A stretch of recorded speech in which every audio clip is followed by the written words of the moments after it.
CGB News Talk 87. I recalled you saying that this was for a colour magazine, right? Yes, that's right.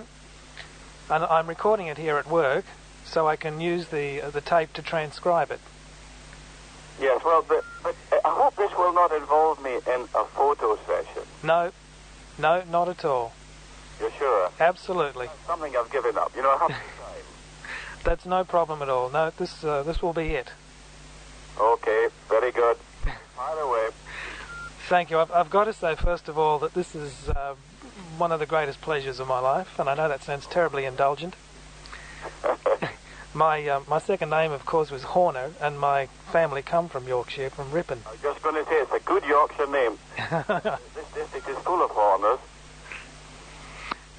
We even made it into your book at one stage. Oh, I've no doubt. I pick out as good Yorkshire names, you know, for the characters. Right. Look, one of the most important questions I wanted to ask you was the fact that these stories are they're stories of another time or another place, even another world, and I was just wondering, how much have you been able to retain the personal experience of the simple life in the Dales, or are these stories, alas, a reminder of a past world for you too? Oh, I think the latter. It's a bygone world in many ways, but the Yorkshire people are you know, still a grand, very, you might say, not a very vivacious or outgoing people, but they're very, very genuine, and that hasn't changed. But you see, television and radio has eliminated nearly all the old Yorkshire dialect. That's gone, and that's a great miss, because it made everything very rich going to the farms. And of course the farmers have become much more sophisticated. And whereas I spent all my youth treating small farmers with maybe half a dozen cows, that's gone. There's 200 cows now, you know. So there's a big, big change. You're still practicing as a vet too, I believe. No, I retired a year ago. Oh, a year ago, right. Yeah. Do people still want you to look at their animals? Huh? Do people still want you to look at their animals? Well, no, they know I'm retired. Oh, it's no good.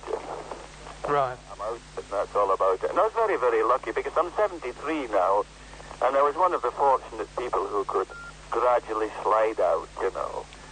Not just stop right in the middle of everything one day and then find I was out of a job. So, no, it was very, very, very nice.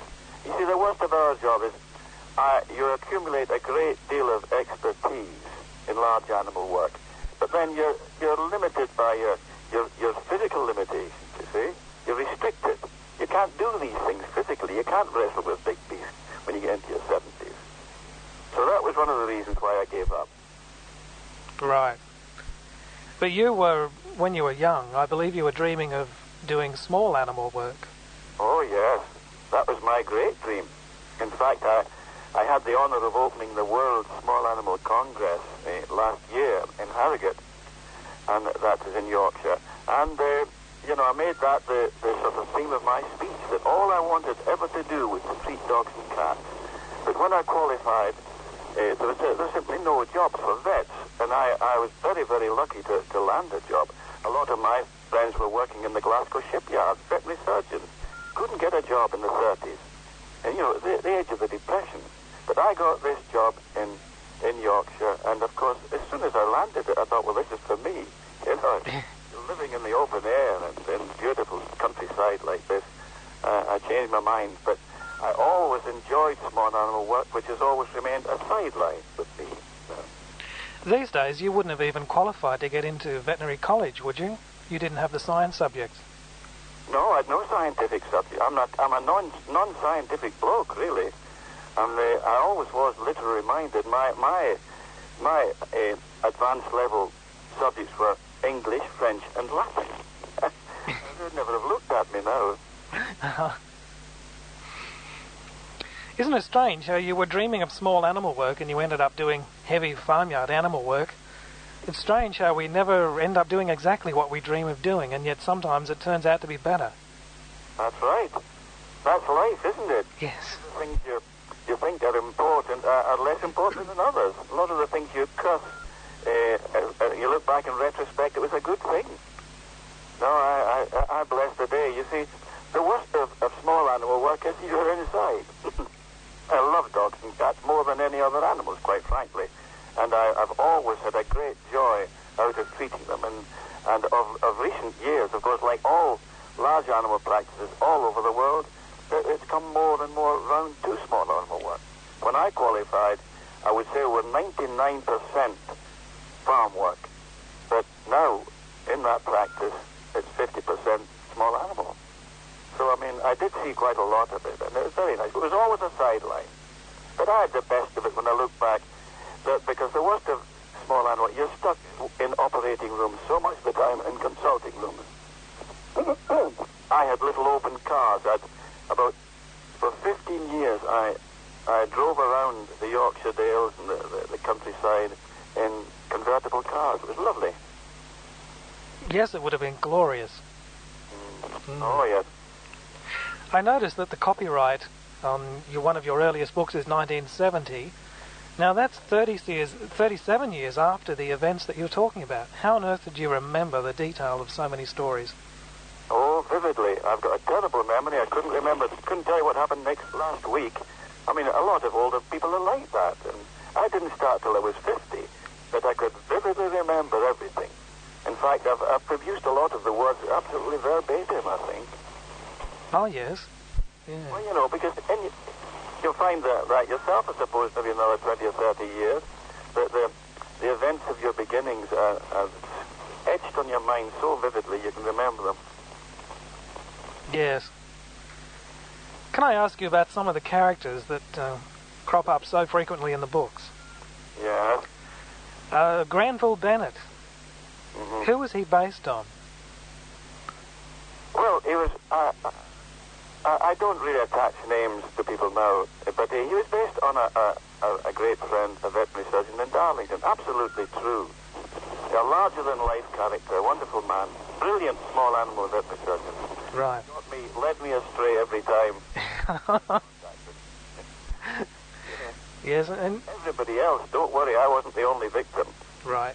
People used to walk into Granville's surgery and stagger out. And dear old Mrs. Pumphrey. Oh, Mrs. Pumphrey, that's right. Well, she was a lovely lady, long dead, of course, like so many of them. And, yes, she was true, with these wonderful flights of fancy. Oh, yes. That's the sort of thing that's grist to a writer's mill, of course, meeting somebody like Mrs. Pumphrey, yes. Wonderful stuff. Did they ever recognize themselves in your books? Oh, yes. Oh, my gosh, she did. Did she indeed? What did she say? Well, she was okay. She was absolutely okay, because after all, I made her out to be a charming person. She had a little dig at me, just once, but no, she was all right. And Granville, of course, he knew all about it, because I let him read this stuff before I published it.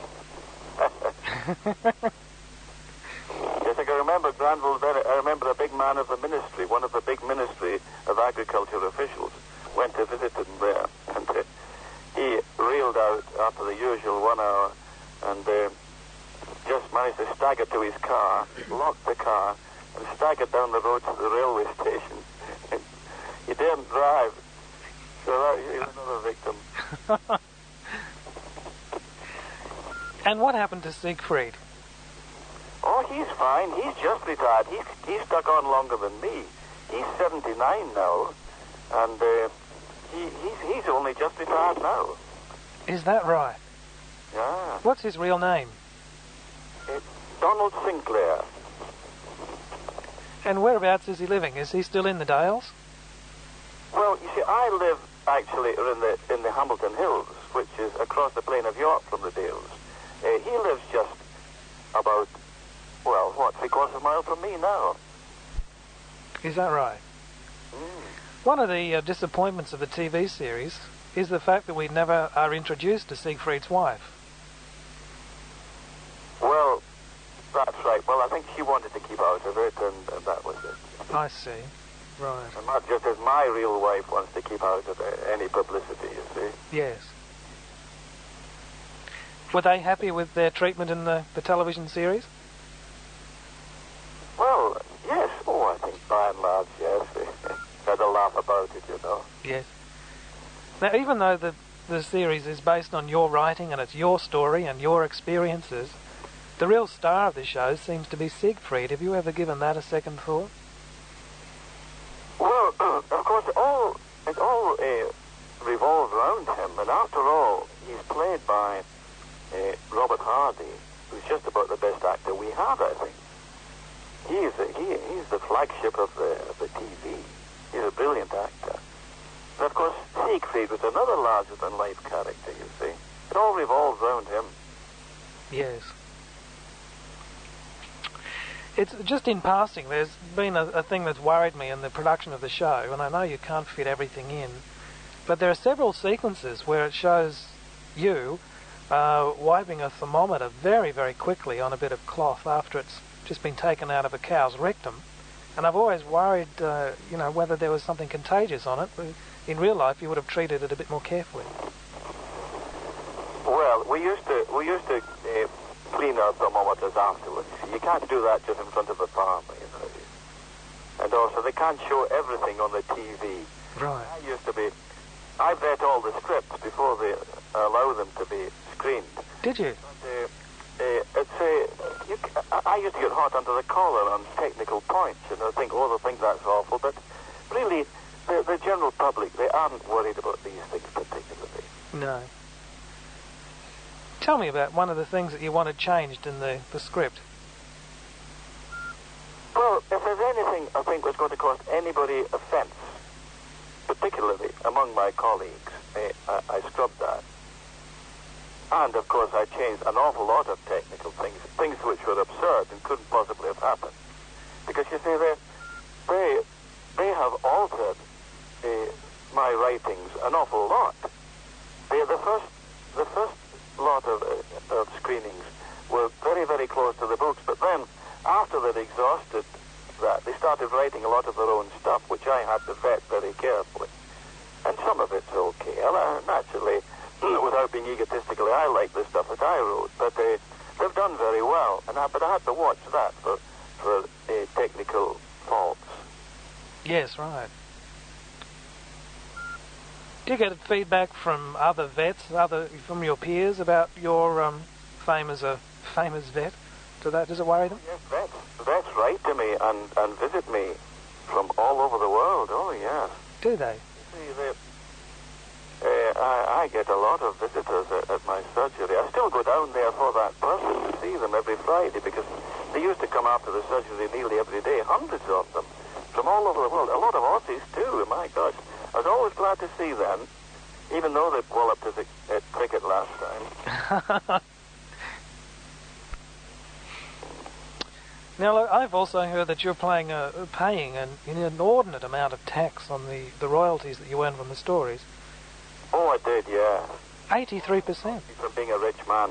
You see, I mistimed my writing very badly. I waited till I was 50, with the Labour government then, and Mr. Healy was the Chancellor of the Exchequer, and he said, I'm going to squeeze the rich until the pips squeak. Well, he made my pips squeak, all right, I'm telling you. It was rather unfortunate because, as a large animal vet, I made very little money. There was very little in it. There was a small animal men that made the money, and I was very pleased to get this money. But immediately the books came out, income tax went up in this country to 83%, you see? That's just robbery. 83%. So I had to divide everything I got by 6, you see? And then, not only that, but they put an investment income surcharge. That means if you put your money in the bank or invested anyway, you paid 98%. So Mr. Healy really put the kibosh on any idea I had of being rich. And he was there in power all through my 6 books. That is just absolutely amazing. That's appalling. It is, isn't it? Oh, it was punitive taxation in those days. But, it's okay. It's maybe, as you say, things happen for the best. Maybe if I'd become filthy rich, I would have been miserable. But don't get me wrong. Since Maggie Thatcher came in, when she came in, the tax went down to 60%. Well, that's not so bad. I don't know what they pay in Australia. What's your top rate of tax there? 46.5. Ah, well, it's gone down to 40 now here, you see. Right. For all my time, the main time I paid 83%, but in the Thatcher reign it went down to 60%. But unfortunately, you see, by that time I'd nearly stopped my main writing. But never mind, as I say, I'm very well off. I have a nice home, plenty of money, and I think if you've got enough, that's the thing. Absolutely, that's right. It must have taken, though, a big commitment to your family and to your life in the Dales to stay there instead of escape for a tax haven. Oh, my Geoff, you're not kidding. I mean, my publishers and everybody concerned with me, accountants, said you've got to skip the country.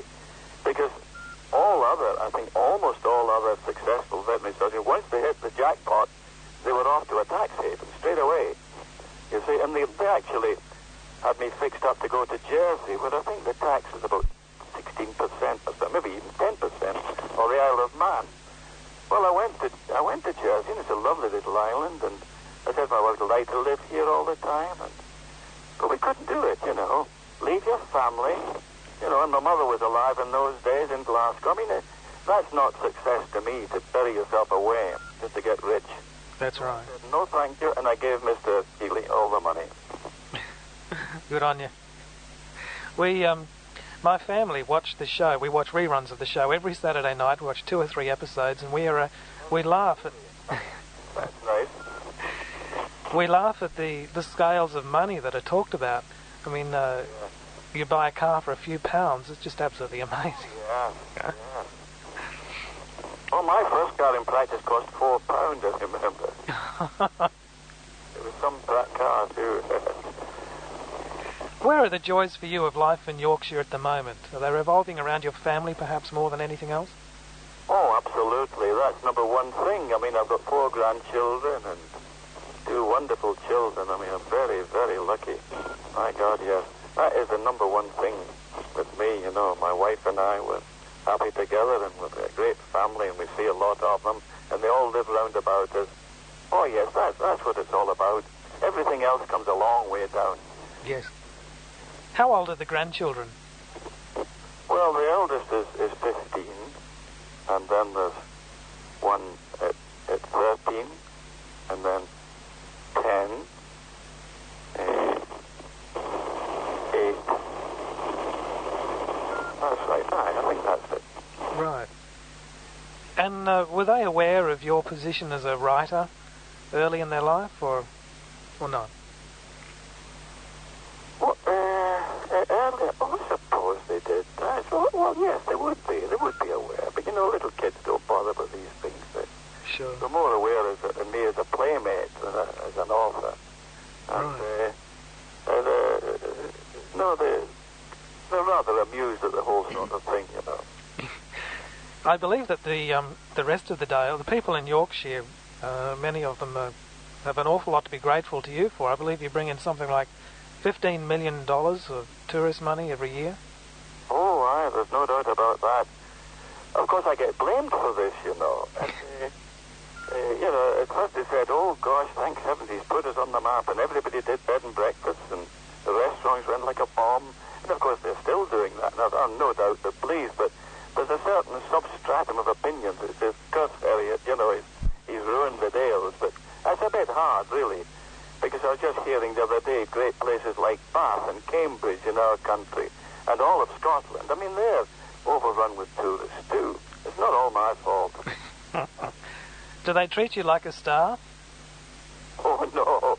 That's one thing you'll never get in Yorkshire is treatment like a star. You try to act like a star and you've had it. Oh, no. And if you get uppity around here, you're finished. Oh, no. They've always treated me as a vet. The farmers never bothered about my books or anything. All the years when I was working hard in among them. No, I mean, after all, if you've got a sick cow, you don't want Charles Dickens walking in. You want a vet that can do the job. Talking of Charles Dickens, who are your other favourite writers? What other stories do you read? Oh, well, you know, I'm a great rereader. I suppose that's another sign of old age. I love to read the books of my youth, you know. I mean, I was brought up, fortunately, my father was a big reader, and our house was full of books. And Conan Doyle, you know, Rider Haggard, people like that, H.G. Wells, Aldous Huxley, the old chaps. Well, I mean, I read the modern books too, of course I do. I love Dick Francis for a start. I mean, he's a friend of mine. But these old books, I pick them up and I can't help starting to read them again. Yes, I know the feeling. And what about music? I know that you're a fan of classical music. Which are your favourite composers? Yes, oh yes. Well, all composers. I mean, I've always gone round to practice playing my cassettes on my car radio. Yes, I like classical music. Yes. What's your favourite classical music? Well, I think my favourite. It's difficult to say what my favourite thing is, but the thing that sends me most in all classical music is Elgar's Violin Concerto. I hardly dare play it because I can't get it out of my mind. I don't know if you ever feel like that about a tune. Yes, I do. It's marvellous. And, of course, I suppose Mozart, Beethoven, and, oh, yes, yesterday I was playing Kodali, the Harry Janos suite as I was going round, you know, just going round the countryside and something else. I'm surrounded by music all the time. Yeah. You come from a world that we would all love to go back to, and I suppose none of us can except, of course, through the medium of your writing. What is your perception of the world today, the world that you're handing over to your grandchildren? What are your thoughts about it? Well, fear about, you know, about atomic weapons and things like that, you know. That's a great apprehension, and of course it's the other thing is drugs. I mean, you never know, do you, what's going to happen to kids nowadays? I think all parents and all grandparents are afraid of these things.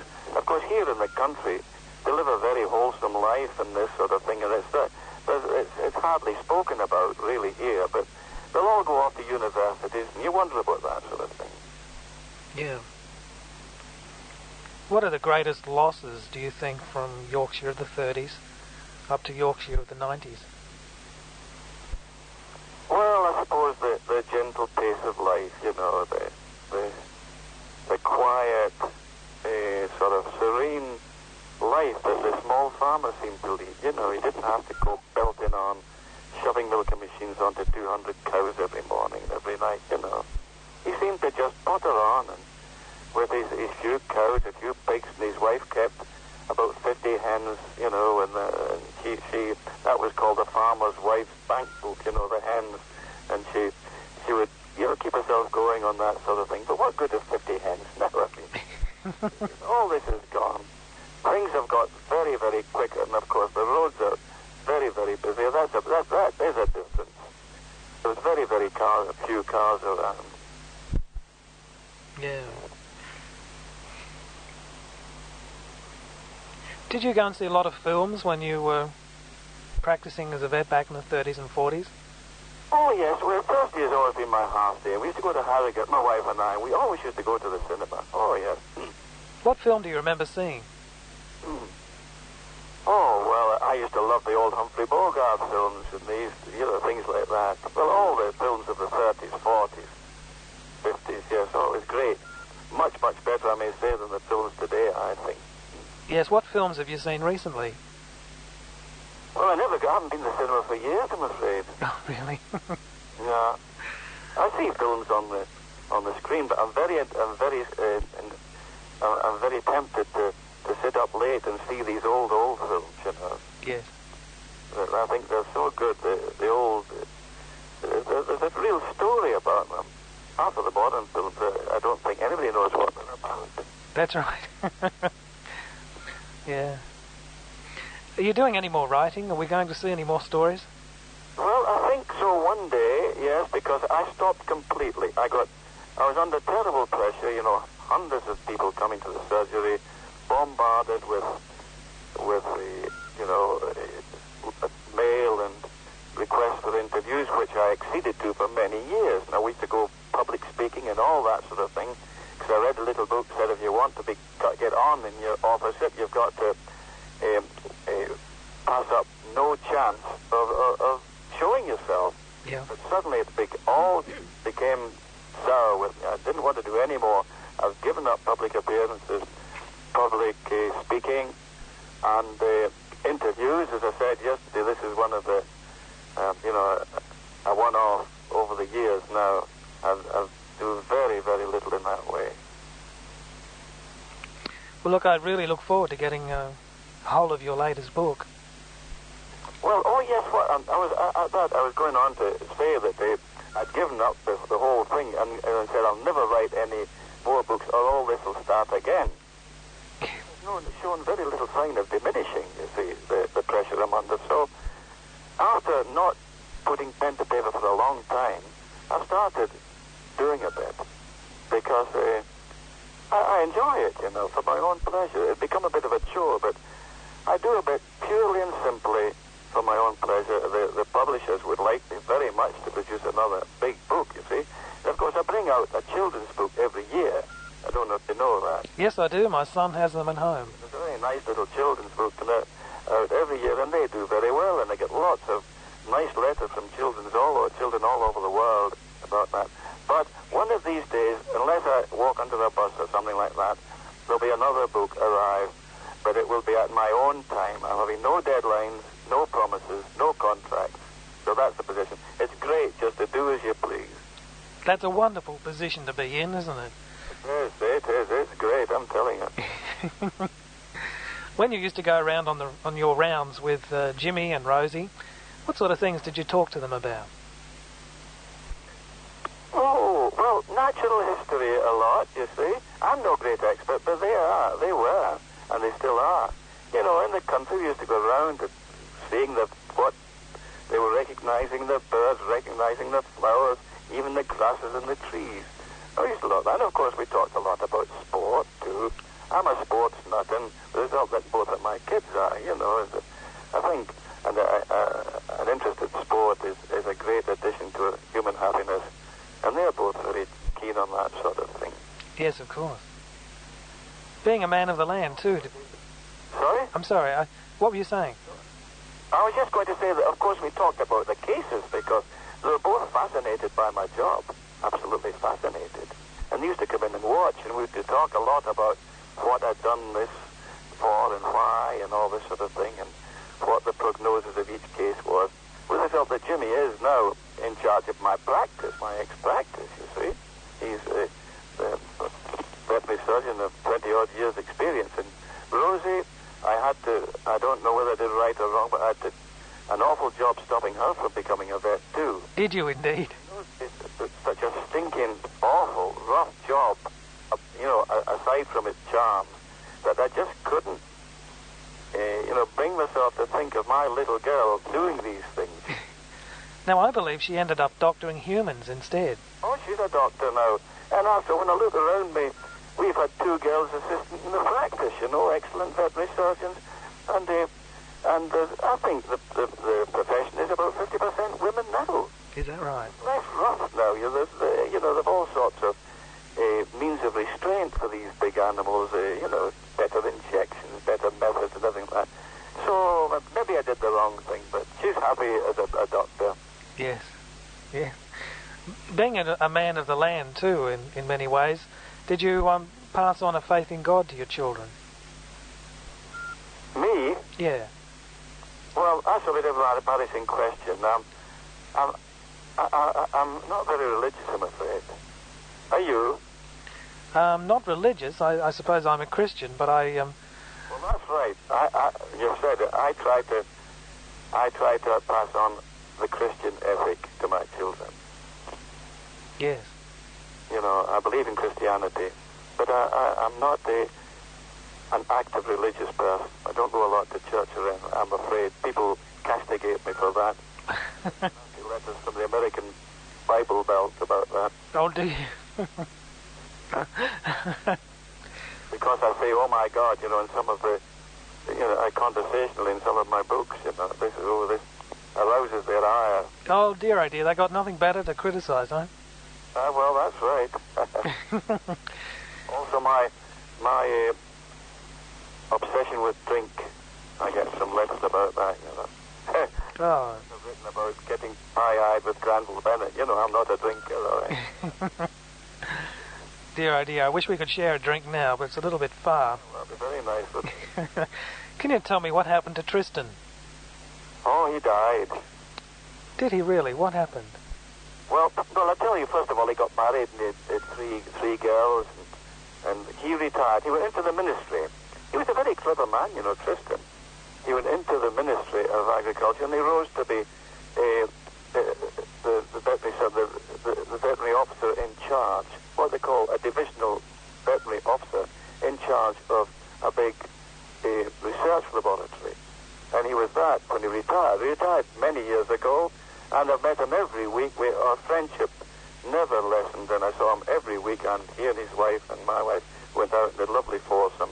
But tragically, he had a big operation and died soon after it.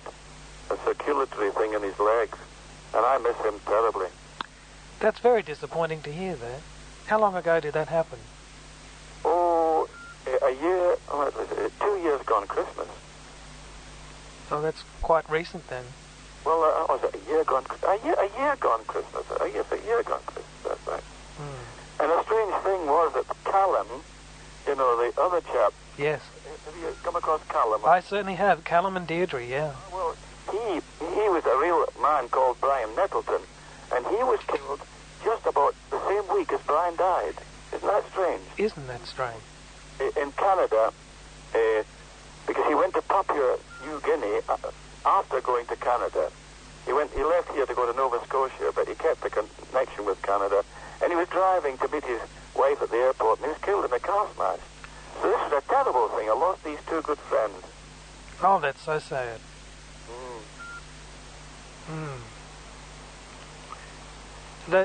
That would be a tremendous loss, too, to everybody who's grown to love them through your books. Oh, yes. Actually, the Callum that you see on the screen is quite different from the real Callum, and if this book of mine ever does come to fruition, the true story of Callum will appear, you see. Right. He was a larger-than-life character again, believe me.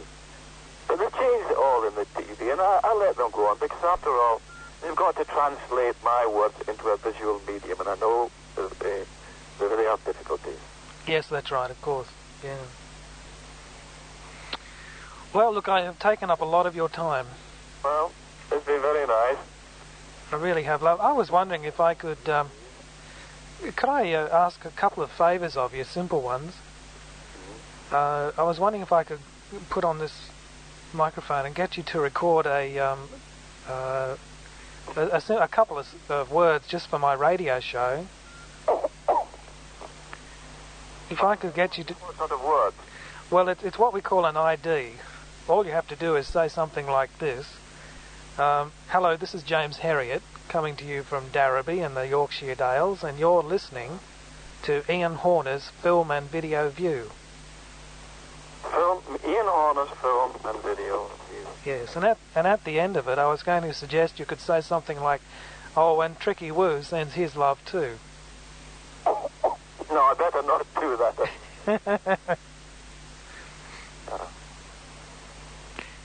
Well, tell me again what you want to say. This is James Herriot speaking from the Yorkshire Dales.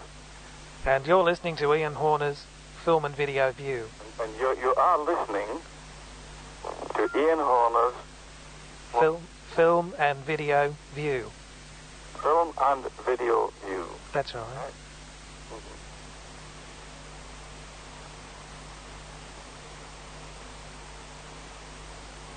Great, all set. You could just say that now if you like. Okay. Well, this is James Herriot speaking from Darrowby in the Yorkshire Dales, and you're listening to Ian Horner's Film and Video View. Oh, that's great. Thank you very much for that. And the video company here are reissuing some of the episodes of the series, and I was wondering if I could send you just 10 slicks, that's the covers, for you to sign. Would you mind doing that? I'll do that, yeah. Oh, that's very kind of you. What address should I send them to? Right, well, it's Meyerbeck, M-I-R-E. Yeah. And another word, Beck, which, being of Yorkshire extraction, you'll probably know that means the muddy stream. Aha, right. Yes. And And the village I live in is called Thirlby, Thirlby. Yes? Thirsk, Thirsk, Yeah. North Yorkshire, Right. Y07 2DJ. Oh, that's great. Okay? Do you think Donald Sinclair, that was Siegfried's real name, wasn't it? Yes. Do you think he would be amenable to my talking to him on the phone? No chance, no. Right. Keeps well out of it. That's fair enough. Well, I'm really grateful for our time. I appreciate it very much. You don't know how excited I was. This will appear an article in this what is it, magazine? That's right, yes it is, and I'll send you a copy as soon as it's published. Right. Okay. Right then. Well, thank you very much. What time is it there at the moment? It's been very nice. Thank you very much. Bye. Bye-bye, mate. News Talk 87. Film and video view. Video view. Right. Terrific. Say it again, then. Yes, please. I'd appreciate that. Tell me when. Okay, go. This is James Herriot from Derby in the Yorkshire Dales, and you're listening to Ian Horner's Film and Video View. And can we try it just once again? Right. This is James Herriot from Derby in the Yorkshire Dales, and you're listening to Ian Horner's Film and Video View. Excellent. Thank you very much. Okay? Thanks a lot. I'm going out now, so you can't get me anymore. That's fine. No, we've got everything. Thank you so much for your patience. Bye. See you later, mate. Bye-bye. News Talk 87. He's here on the phone. Brian, what's your own open line? 87 to CB. Liven up and listen in to What's What, Who's Who, What's Happening, and Where. You're about to get an inside view into the shape of things to come.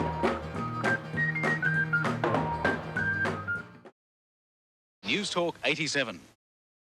We'll be having a free-for-all on the open line too. And first up, because it's a Thursday night, it's time to welcome Ian Horner back to the microphone with our movie and video review. Good morning, Vietnam! Film and Video View with Ian Horner. A cruel journalist. Presented by JVC, the innovator and leader in home video equipment, and Images magazine for the latest on the stars. A star is a ball of gas, isn't it? And here he is. Hi. Welcome back, Ian. How are you, Brian? Oh, not too bad. Battling a bit of a flu, cold sort of thing at the moment. News Talk 87. Talking about stars being balls of gas, here's the latest quote from Sylvester Stallone himself. He is now itching to do a new version of, wait for it, Madame Butterfly. And this is what he says: I'm fascinated by Puccini's life story, and his Madame Butterfly is my favourite opera, he says. This will be the perfect role to make people realise I am not a dumb idiot who kills people. Pregnant pause. News Talk 87. Now, okay, the very first person I'd like to bring up tonight and mention in passing, because I'll be playing his interview later on this year. But I did it last night, and I was very excited because it was a very interesting interview. In fact, there are only two people that I've really wanted to interview in my whole life. One of them was that strange woman. I know, not exactly your favourites there, Brian. Strange and extraordinarily beautiful and talented woman. Hanoi Jane. And the second, the second person is actually a little country bloke who's made such a fortune out of yarning about his life and his experiences that he's now taxed at the rate of, now wait for this, 86%. He's earned so much money. And that's under a Conservative government, I believe. Yeah. Mind you, the money he's brought in hasn't changed him. He's a remarkably, extraordinarily unaffected young... so you've run out of people to interview now, have you? You can retire. Yeah, there's nothing to... Don't you want to interview Spike Milligan? I have. You have? Oh, well, we tried. We had fun. Well, this guy that we're talking to is from Glasgow, but he never ended up doing what he really wanted to do, but he's now world famous for doing what he ended up doing. He's 73. He retired last year, and he's responsible for bringing 15 million tourist dollars into his country hometown every year in England, and he is truly loved around the world. I interviewed him last night, as I said, but he doesn't do interviews. And when he told me that, I spoke to him on the phone the night before, and he said, "I don't do interviews." And my heart actually sank. I thought, oh, it's gone. But he was very charming, and I expressed desire to talk to him about various things. You told him those pips were just a problem on the line. That's right. And I said we wouldn't bring any cameras. He was happy to do it on the phone for us. So we ended up talking to him last night. Now, as I said, I can't play the whole interview tonight. A world exclusive. But just to let you know who I'm talking about, who do you think it is? Here it is. This is James Herriot from Derby in the Yorkshire Dales, and you're listening to Ian Horner's Film and Video View.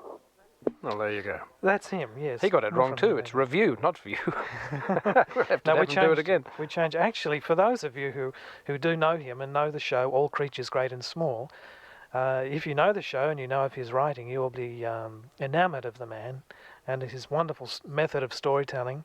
You'll be very sad to know that two of the characters made famous, Tristan and Callum, passed away about a year or so ago, within a week of each other, which was very strange.